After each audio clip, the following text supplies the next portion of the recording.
Alrighty everybody, my name is Terminus and today we are going to check out Techhnolyze episode 11, going into the penultimate episode before the final episode of the first half, basically. I do wonder if there's some significant stuff happening, because there already has been some significant stuff happening in episode 10, as we've all seen. Onishi is possibly dead.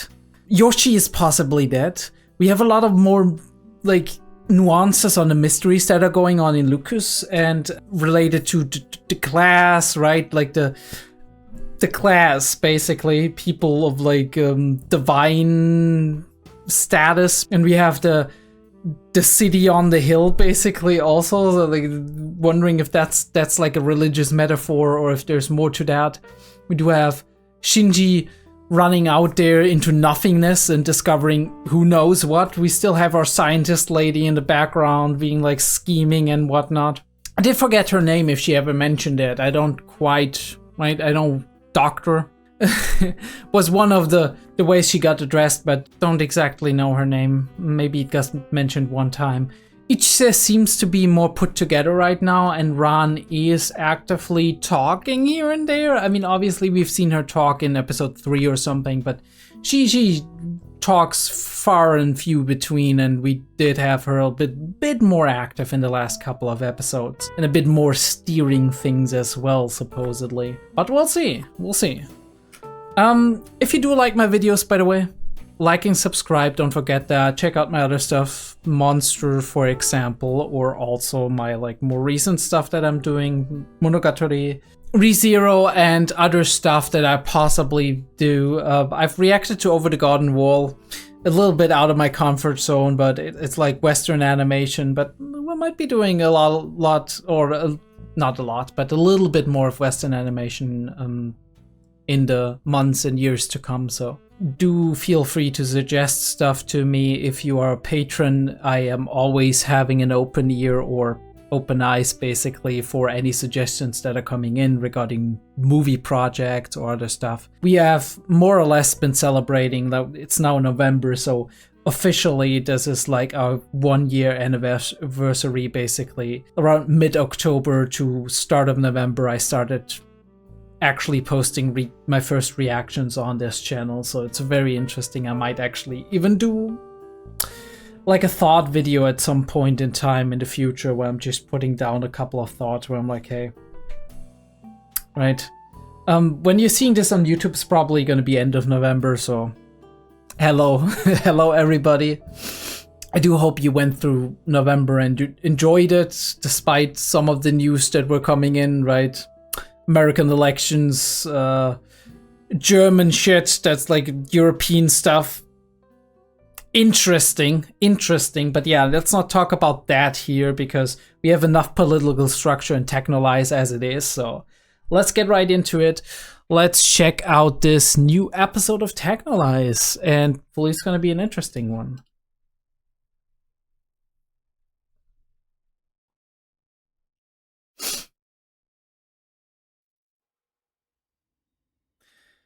Right, clean room. I think that's one of the rooms that Onishi was in the past. Maybe he actually survived. Who knows? Ichise actually looking out to the city.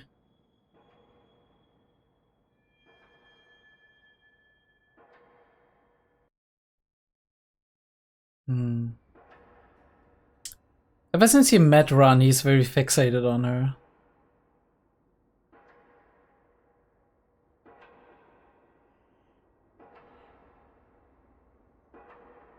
These are some very impressive shots, by the way.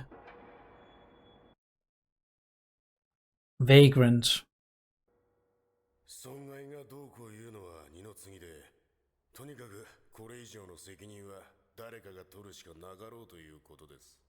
But who is gonna take the blame?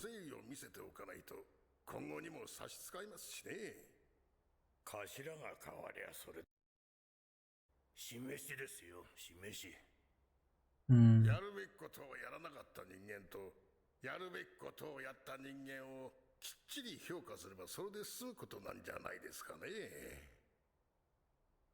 you hope you're gonna be on top.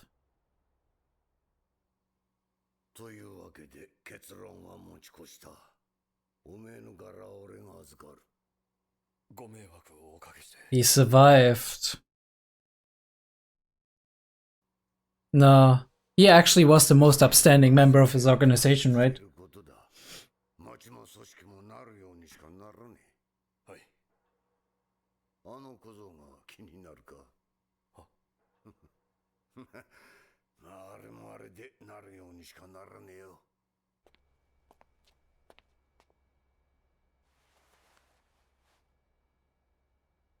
忙しくなるぞ。What are they up to with him? 今のうちにやれることはやっておかなきゃ。人間ってのはな、先へ先へ考えるもんだ。分かってか？ He looks like a frog. 退屈そうにしてるって言うんでね。だったらうちで遊んでもらおうかと。人を探してほしい。そこら辺をうろついてるやつなんだが、最近姿が見えなくてね。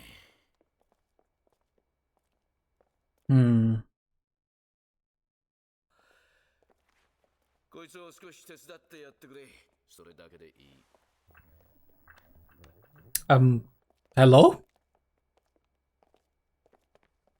And each did notice that.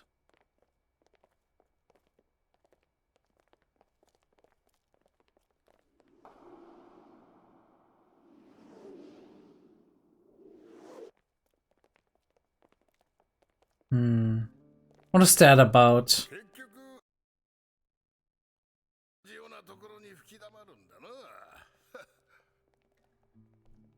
Birds of a feather.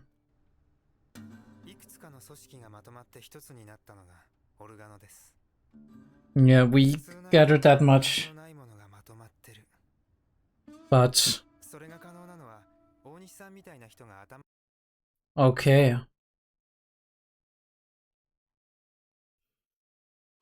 And he believes in Onishi, as we can see. Oh, I love that split. It almost looks like San Francisco in a way. It's like the hills. The houses are going up the hills in this area. So he does seem to be a loyalist to Onishi.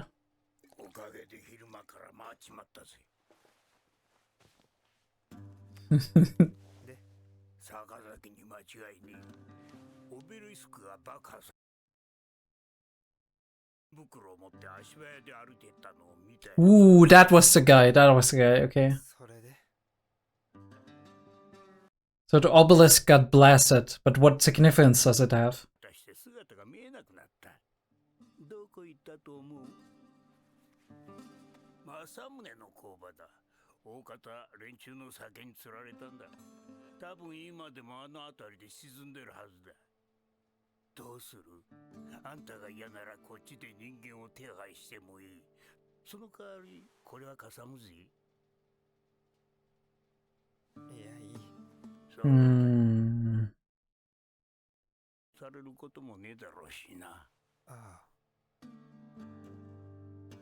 He also has hired muscle at this point. We don't know what each is capable of.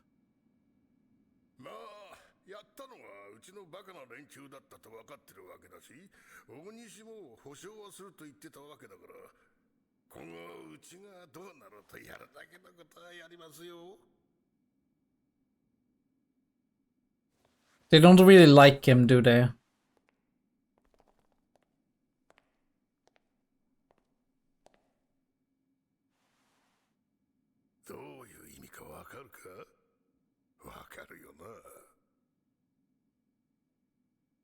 Bro is stone-faced.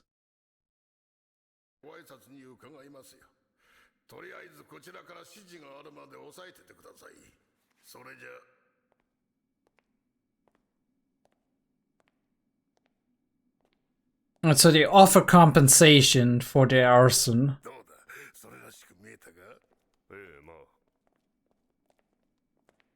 He's thinking a little bit too much of himself.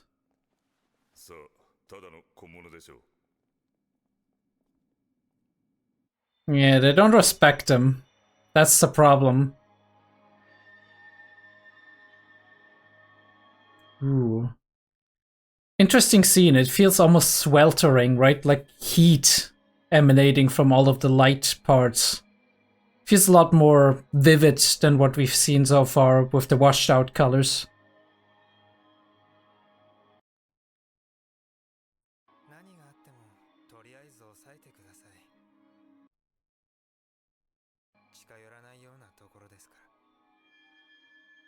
A lot of parts. Or maybe it's just... no, it's the factory that we've talked about, right?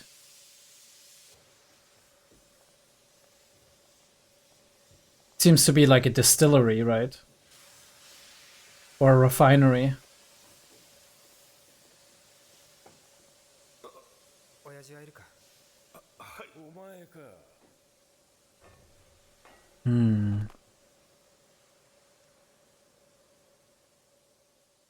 Okay.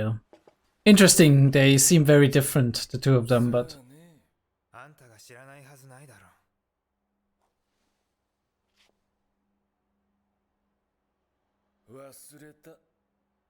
Seems kind of Yoshi-esque, but... who knows?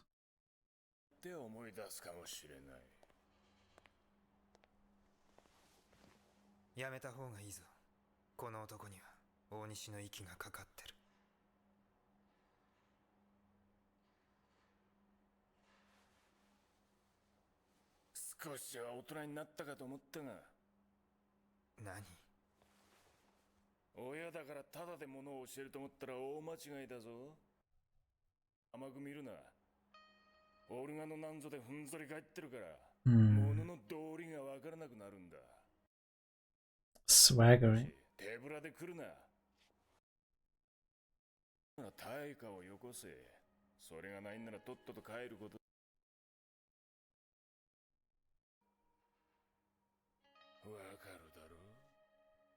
Do we? It's kind of a deviant grin.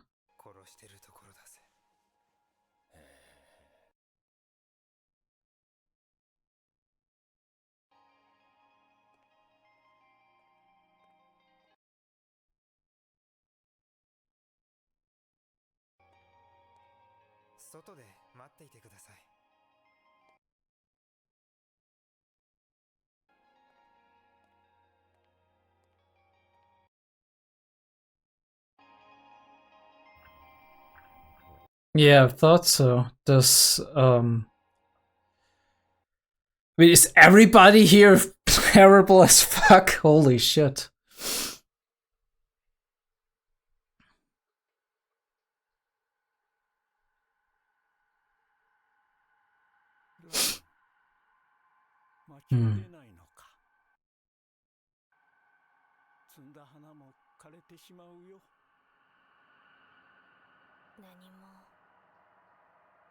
Nothing changes? Is that... Ooh, that looks interesting with the dragonfly.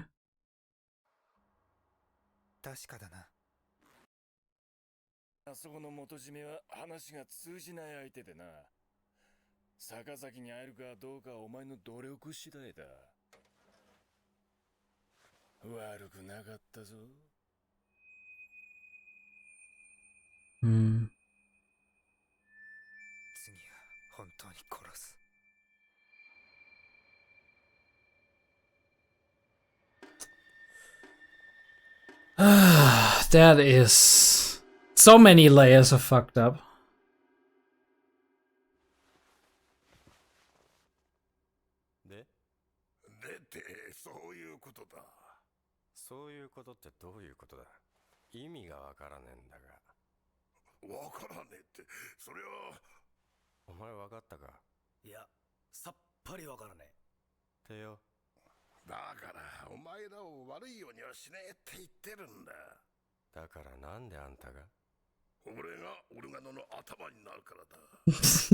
She's gonna be like, lol.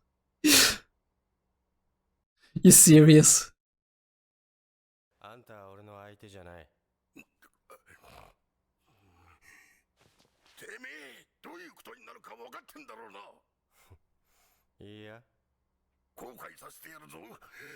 I like Shinji. He is I like him a lot.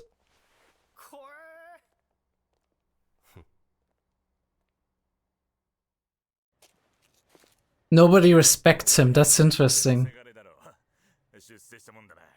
のたれ死んだのかと思ってたぜ。オルガノイでも入ったのか？長いものには曲がれろってか？お前の親父のようにしてやる。俺は認めねえ。お前のようなやつは They know his father. 認めねえ。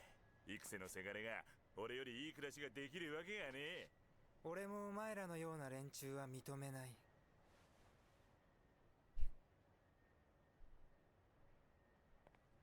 何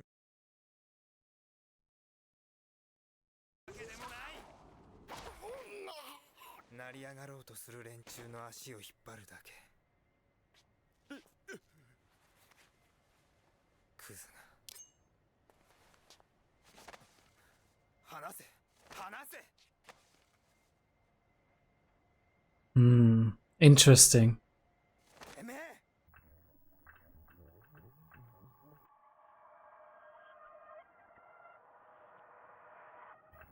It's so interesting how he is suddenly the voice of reason. 余計なことをしました。ちょっと腹の立つことがありましてね。行きましょう。当たりはつきましたから。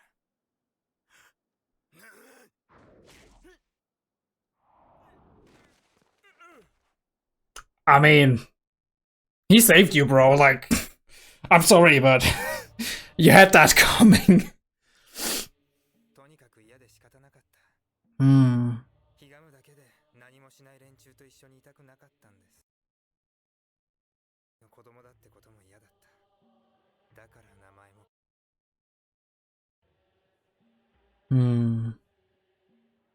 Do wonder if these abusive structures have been there from the beginning for him. わざわざ肉体に傷をつけたり、入れ墨を入れたりするのは、関係を否定しようとすることなんだそうです。喜んとは違うってね。He's asking questions, holy fuck, dude. Who is this character? Who is this main character?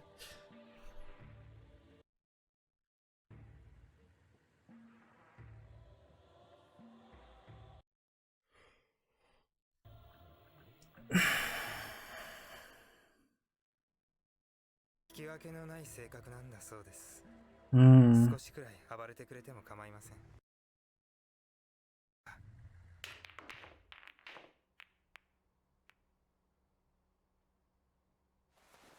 ご苦労さん、休んでいいぞ。We just skip ahead. Cool stuff. We're just like, okay, they did it. We don't need to elaborate on that, which is interesting. あの人はあそこから。そのお礼と思えばあれくらいどうってことじゃない。だが、これで良かったのかどうかわからなくなる時がある。特にあなたを見てるとそう思う。あなたはこれからどうなるんでしょうね。ずっとこのままであり続けられるんでしょうかね。That is an interesting question he poses here. どうしたいんですか？俺は。おやすみなさい。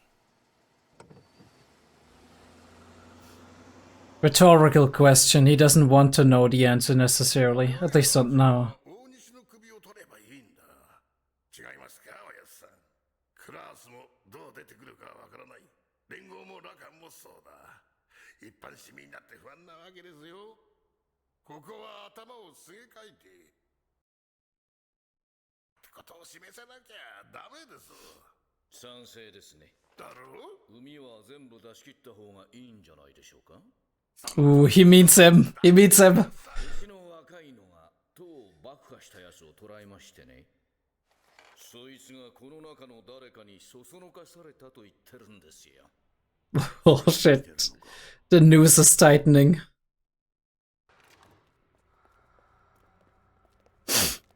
The noose is tightening, dude.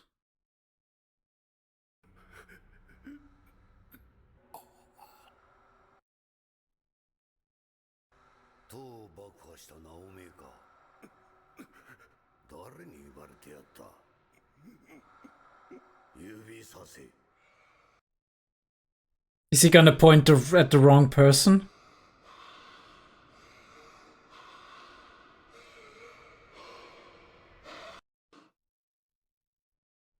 Or is he gonna point at the right?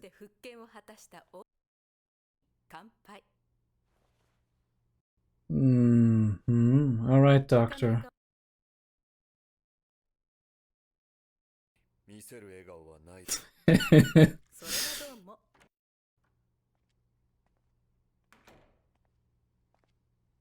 Ooh, how is this gonna go?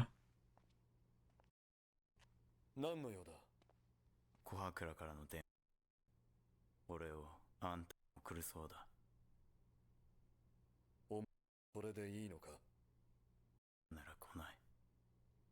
しょ、わからない。Ooh, okay, we hear it out of his own. 今までいた場所に戻るつもりはないし、今行く場所もない。それだけは分かってる。好きにしろ。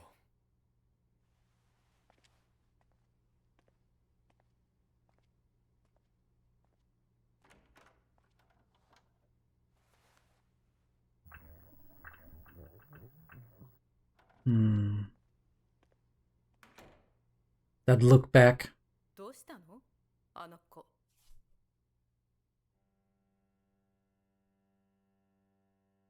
Do we get more insight now? Ooh, the flower again. That is definitely the drifting flower in the water. Led by the current. You have him going through the city and observing everything. I think this is one of the first states where it's actually not in war. Not at war, not... Ooh, this music.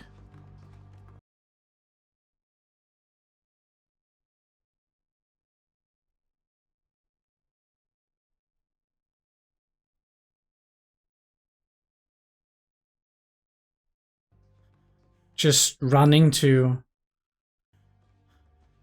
lose that energy, I guess. Or maybe he's running to a place that he wants to go to.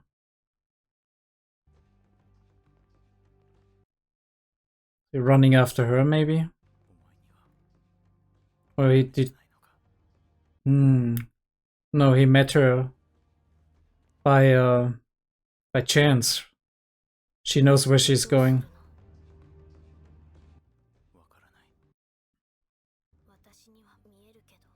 I can see. I don't want to. Right. Witness to it without wanting to. Oh, I love this angle. Holy shit. Both of them. The way everything is turned, tilted on its head.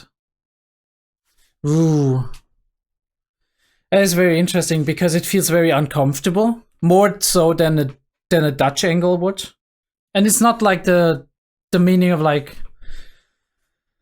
everything being turned on its head. That's a different kind of meaning. I think it's very interesting how in the very end of the ED we kind of phase out and it looks like her like pigtails are disappearing and she becomes almost like a different person.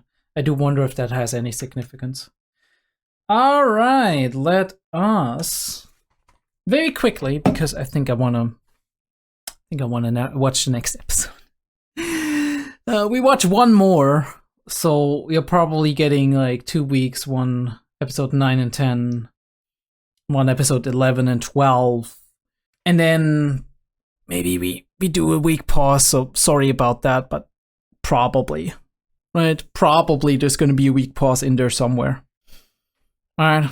But you get 4 episodes, holy shit, like, alright. So, we do start, and I want to make sure that we do have that muted, because it's very interesting that he's now in the position that he can actually stare at the city, but he's looking at her in a way, and she's looking back at him, but they go their separate ways for now. And this angle is insane, right? The way like the the building cuts off the sky, which is like on the right side, and it's like imposing basically. But she's being here. She's taking presence in this left side of the screen, walking out of it, vagrant. And he's still a vagrant in a way, right? He's still roaming. He's still trying to find his place in this world, not really bound to anything specifically.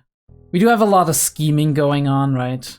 With like Onishi having redeemed himself by having saved our member of the class and actually having protected the organization in a way. And the Great Father being like, okay, don't worry, I got you back. And this frog-looking face actually still scheming, thinking he has everything on his... This is the thing where I'm like, okay, dude's touching him here, right? This is clearly sexual, in a way. I mean, our Ichise is observing that. And we do have the parallel to later on, so he basically moved from a possibly abusive environment. We don't know if the father did this when he was still just with him, but I do assume so. And I do assume it's a him because the voice sounds like male, so I do assume it's a him. So we do have that relation between father and son, which even doubly weird in a way, but I mean, I guess, or let me not say weird because I don't want to put it that way. Let's say uncommon, right? The part about like the father actually being attracted to him as a man is more uncommon than it would be if this was a daughter or something. I think like that would be more statistically more likely to be the case, right? With abuse and everything that's going on, but it's obviously also happening, right? It's not like this is not something that happens. And obviously we do have incest as a theme, and we do have like sexual abuse as a theme, using your power that you have over somebody to demand this. And the fact that he immediately knows what it is does tell me that there has been a connotation of that in the past, right? That there has been happenings when he was still with his father and not with the Organo, and now we move to the Organo and he's being treated similarly. So I'm like, okay, is this just like a very mean way of this, like one leader of the Organo here, to tell him, you know what to do when it comes, like when you get there, because you know you'll have to do that to actually offer it to him? Or is that a way for him to actually, is the same level of abuse actually going on here? And what did he actually achieve to move out of this abusive environment, separate himself so much from his father on a physical level, on like a relationship level, on a mental level, just to get into a position where he has to do the same thing sometimes, or constantly, maybe even? Has it like become a way for him to naturally to achieve things just by having to take it, right? Having to take abuse, having to do things that he doesn't want to do. But that's not what we're focusing on right here when we're going past one another. I find this very interesting, that they're like greeting one another, and this is like a typical example of miscommunication where we're like, okay, interesting, these people think vastly different things of one another. I also do know that the person who is like walking with him, right, with our frog face guy, I'm gonna just call him Frog Face, I don't remember his name, I know it's something with MU whatever, I don't care, he's a bastard. That the guy who's walking with him actually doesn't respect him and thinks it would be terrible if he actually led the Organo, so there's that. Very interesting that we're showing this reflection of Ichise in the glass window when we do have an episode that focuses heavily on Ichise actually reflecting on himself and on his motives.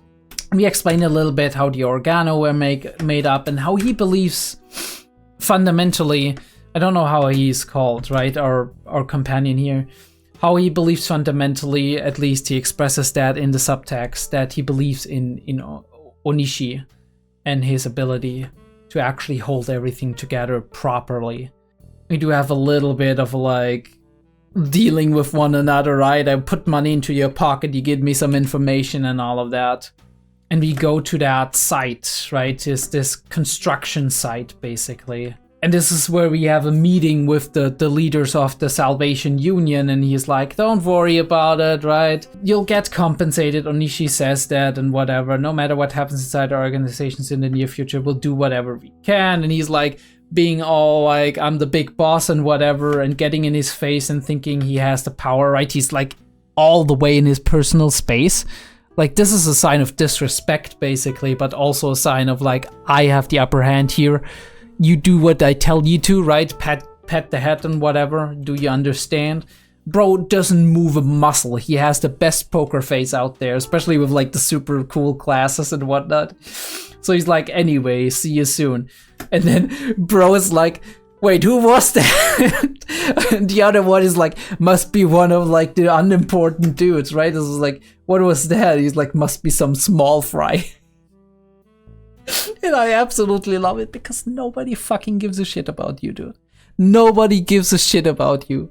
Like, if the people don't respect you, and there's a reason why the people don't respect you, because you're fucking, like, you're a sleazebag. You're basically stabbing everybody in the back to get more power. And they can smell that from like a mile away. But yeah, switching over to the two of them, he's seeking out his father, which is like, holy shit. First of all, they couldn't be more different in terms of like how they look, right? The father is like muscular, worker type looking, very grim, right? Like very, very, like the jaw and everything, the jawline, it's very, very, it has a lot of edge, right? And he, on the other hand, he is very soft in his facial structure. He's very soft, he's very pretty boy, right? We don't know which way he swings, right? So there's a possible element of even him not like him being straight and actually not even liking that, right? But being kind of abused for that because he looks the way he does. There's definitely also an ideological conflict going on between the two of them. But like the father's like, okay, I'm also interested. This is the moment when he's like sitting next to him. He like, you're getting the creepy sexual vibe. So when he's looking at him that way, and he's like, don't even attempt to do it. He's backed by Onishi, right? He's like going to the hand, but he's not doing it because he's not allowed to. But he's like definitely invading that space again, much like the other one. But the other one, it was more like about power, and here it's also about power in a way, but on a sexual level. And this is abuse of power in a way, right? You're using your stronger position to get something that otherwise, you don't even know if it's purely sexual or if it's like about humiliation for him, if he just wants to put other people down, and that's what's kind of getting him off, basically. And this is even worse because he's the father, right? He's like, I would kill you now if you weren't my father. Yeah. I don't know if that has anything to do with that, right? Just fucking kill him, dude. If you didn't need something from him. Like, holy shit. This is like peak abuse, dude. I mean, he's doing it himself, but obviously this whole thing ideologically is more important to him, right? Getting the information. He does follow that grander goal and think it's worth the sacrifice, but at the same time, it doesn't mean this isn't traumatizing. It doesn't mean that this is not, right? I mean, a person, for example, who, like, I don't know, take a Hollywood actress that sleeps with a producer because she thinks that if she wouldn't do that, she wouldn't get the big job, or, like, right? Or she would be fired from her current job, or she would, like, never get a role again in the industry, right? This is not something you do voluntarily. You do have something standing over you that you believe that makes it impossible for you to refuse an offer, even if you yourself make the decision to actually do it in the end. Obviously, sure, you could abandon your entire life and be like, whatever, right? I'm not getting on here. I'm not getting what I want. I'm not getting what I actually need in order for my organization, for Nishi, and for everybody else to survive and actually make something out of it. And clearly him moving to the Organo has given him a life that he deems to be worth more than what he had with his father in, like, probably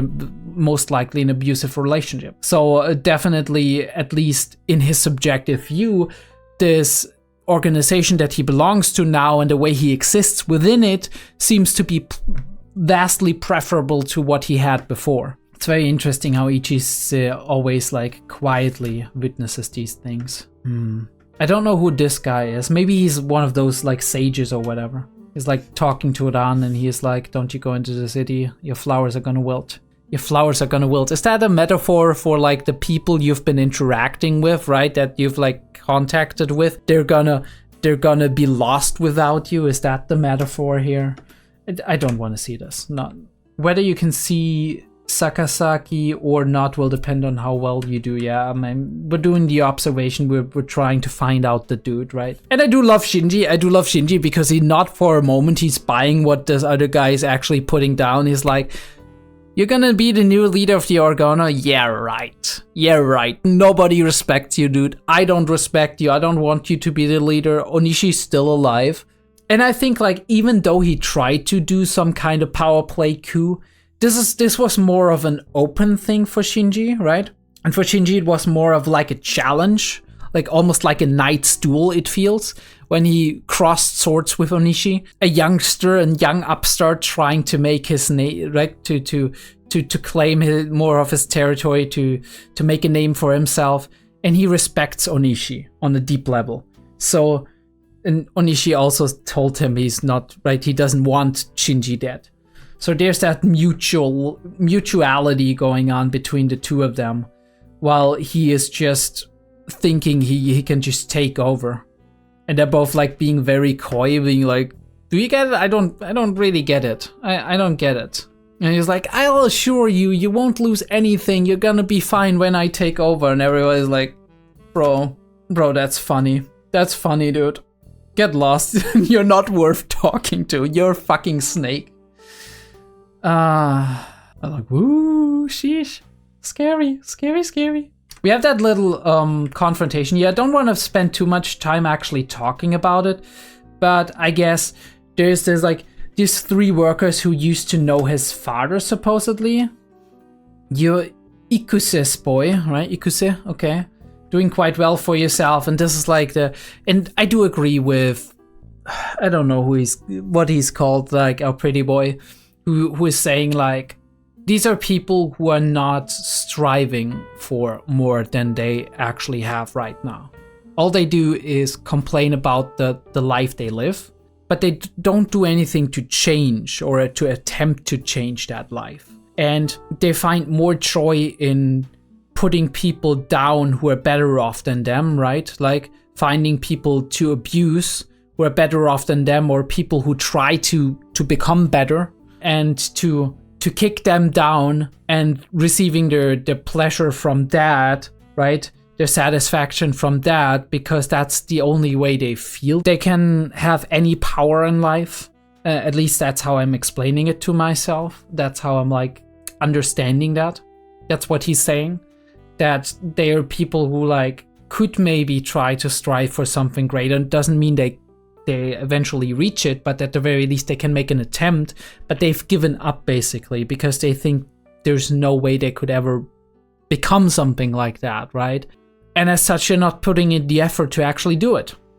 But they look down upon and hate on everybody who's actually better off than them, because they have actually attempted to make something of themselves and have succeeded in doing so. I mean, obviously each would have kicked their ass, honestly, with his new Techhnolyze stuff, but he's gone wild because obviously he just experienced something that was highly disturbing and uncomfortable to him. So he's trying, like, this is the outlet for him. He's just letting his emotions go wild. And Ichise, interestingly enough, stopping him, which is very, very interesting. Also really cool shot about like the eye reflection and his fist going to defend him. Because it's like, this guy was like, oh yeah, wait, he stopped him and leave me alone. This is my chance to actually whack one over on him. Which is super dumb, but obviously this person is not, like, he's not in the state of logical thinking. He's in the state of emotion, anger, frustration, right? You get to people's emotions, right? You get to people's anger, to people's fear, and you can instrumentalize them very effectively. Why is that? Very easy, because like the moment we let fear and anger rule us, we're not making rational decisions anymore, because that takes priority. Obviously that has a functional component too. Emotions are very important for us to actually kind of veer the directions we take in our lives, and also kind of underline our analysis of a situation, right? Our retrospective of a situation. They also inform our what's possibly threatening to us, or what's good for us or what's bad for us, right? They're learning mechanisms in that way, and warning systems and whatnot. But as soon as we let emotions take us over, the problem is that the emotion is just a vague feeling that exists in the moment, right? While it doesn't really lead us to rationally think things through when we are acting upon emotion. Don't do anything for themselves, and I resent the fact that I was his son. That's why I changed my name. He tells him a little bit, like, right? We are sharing stories here. We're sharing vulnerabilities too, right? Because this is a story very personal to him, but also it is a story that informs his identity, right? It is a story that he likes to tell him because it is kind of expressing who he is today.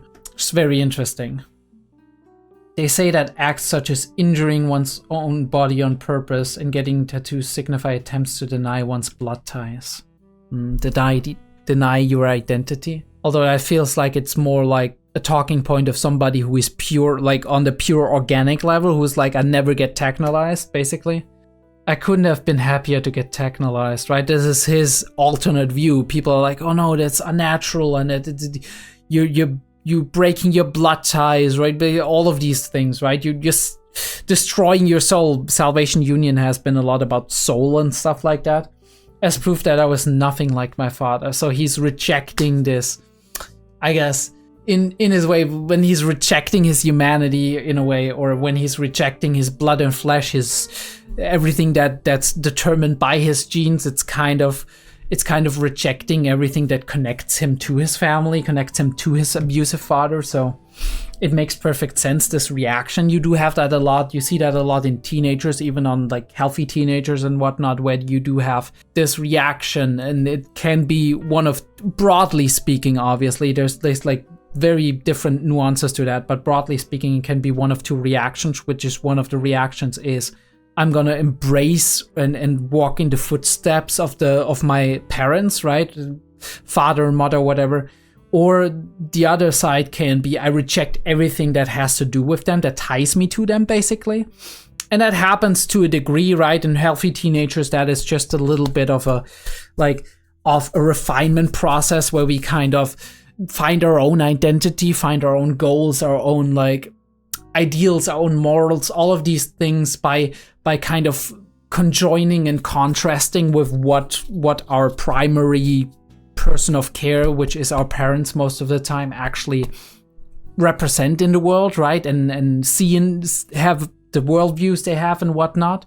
And we do have that slow process of developing our own identity, splitting apart from them, right? Like and like rebelling against them is in a way kind of this is split. But there's very interesting that it's not entirely natural or genetic or whatnot. There's enough people who actually just follow in the footsteps of the parents, and that's that, right? We do have like, there's very interesting experiments psychologically when we do see like this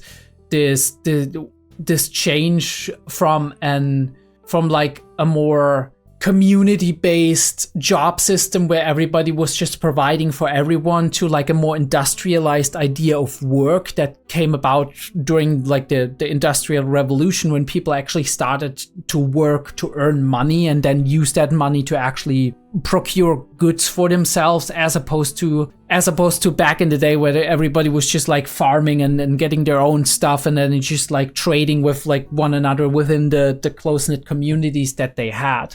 And it's very interesting how sometimes if you look at like very isolated close communities where stuff is like, where there's like a natural path set for these people, right, where they're just like being ushered into this like first you do that, then you do that, and it's very natural in the way the development goes, right? From childhood, then going into just work and providing for people. You do see, or you did see, especially within that time where there were still isolated communities that were at different stages of that development, that some generations almost don't have real teenage years where you do have that rebellion against the parents, where you do have that split apart and whatnot, and that individualist movement and whatever. You had a lot more of like a just following in footsteps and so forth. But I can't like get it all from the top of my head, but that's very interesting. It goes into the category of educational psychology and like developmental psychology, and the entire ideas surrounding teenage years as a moratorium to adulthood, right? Like as a delay to adulthood, where like an in-between phase where you take one or two steps into that grown-up world, but you're not yet in the working class world of the adults and whatnot. And that this moratorium over time has become more and more long in terms of the time frame, how long we're going to school, how long we spend in being trainees and whatnot. But yeah, very, very cool, very interesting. I think one thing I really love about this episode, that Ichise is talking more. He's asking questions. He's like, what about you, right? How do you feel about that?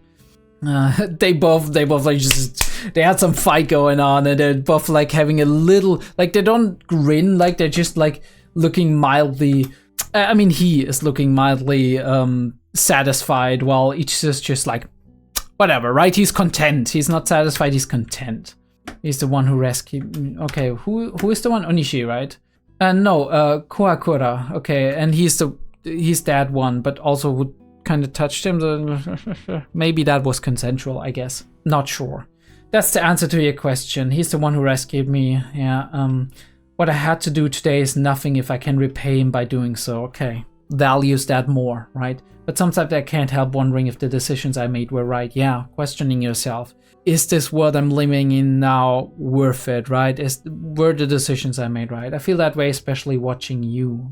Very interesting. What about him is making you feel that way? I would probably ask as a therapist in that case. What about him is making you feel that way? I wonder what will become of you. I wonder if you can remain being who you are now, right? And that is a very deep question, right? As we move through life, we change. Ship of Theseus moment, right? Like, are you, like, in 10 years, are you the same person that you were before? If every cell in your entire body has been replaced, if all of the experiences that shaped you turned you into somebody who has vast differences to your 10-year younger self, are you still the same person? And maybe also, do you like how you changed, right? Because we all change in a way. And obviously some people change less and some people change more. What do you think of yourself? What do you want to do? And this is the interesting thing about Ichise. He confirms that here he doesn't know what he wants to do. He's unsure. A blank page, basically, in a way. I mean, obviously he has something written down in his little book, but most of the pages are blank. And he doesn't know where the pages are gonna go. He doesn't have an idea how the story is supposed to go. So he's trying to figure that out for himself. He's asking that question more to kind of, right, get him to be like thinking about that, because he doesn't need to know it immediately. He's just, I'm asking myself this. How will you change? What do you want right now? What's your goals? Very interesting scene here. Also, like, bro, I don't need to see your lips. Everybody knows you're a fake bastard. It's very interesting that we point and we don't know how that ended. We don't know how that ended, if he actually pointed at the right person. I do assume so, but maybe we expect a twist here, right? Because we haven't been shown it. Or maybe it's just suggested and that's that. To Onishi Keigo. Oh, that's Onishi's name. I didn't put that together. Onishi's last name is Keigo, which makes perfect sense. So there was this conflict, but Onishi was the only main target of our frog-looking ass guy. To Onishi Keigo, who successfully reinstated himself without any effort. Cheers. She's still in this outfit, holy fuck. Yeah. He says he giving me to you as a gift, and that's fine with you. And he's like, I wouldn't have come here if I didn't want to. And that is a very, very, very important little sentence, isn't it? A sense of agency from our main character, which we have lacked so far. Where he's actually being like, I mean, we've seen glimpses of it, right? But mostly it felt like he was a wandering vagrant, in a way, a lost soul who didn't know where he belonged. He still doesn't know what he wants to do or where he wants to be. But at the very least, he's like, I don't feel opposed to actually being, like, working under you. Because he's seen him, right? And they had, like, a moment of connection there. For whatever reason, right? We'll dive into that at some point. Why, in this decisive moment, he actually stuck with Onishi. But here he's coming back to him and he's like, I wouldn't be here if I didn't want to. I don't know what I want to do or what I should do. But I'm not going back to where I was before, right? That's the only certainty he has, and I have no place to go now.